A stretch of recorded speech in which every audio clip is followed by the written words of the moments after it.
reutilizando. Agora eu tô pegando a água da máquina, que é uma água, é água com menos sabão. Eu pego ela para mim usar na horta, para economizar água também. Eu vou pegando com o baldinho, vou pondo nos baldes, né? Tampo os baldes com o saco para não dar dengue, né? Porque hoje em dia tem muito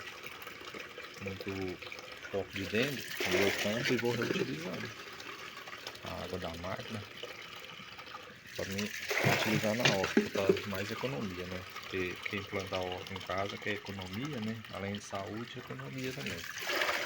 Então, eu tento economizar ao máximo. Tanto com adubo, eu vou no pasto buscar, adubo resto de né, adubo orgânico, né? Adubo animal, eu vou buscar esterco. Eu estou tentando fazer, ver se dá certo. Olhei vídeos e estou tentando fazer o composto orgânico, né? Mas como ele demora muito tempo, aí eu vou buscando no pasto dejetos de animais, né?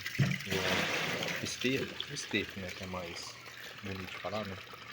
E ó, eu vou pegando a água, né? Porque muitas vezes a gente não reutiliza essa água vai joga fora, muitas vezes. Então eu reutilizo ela aqui na horta.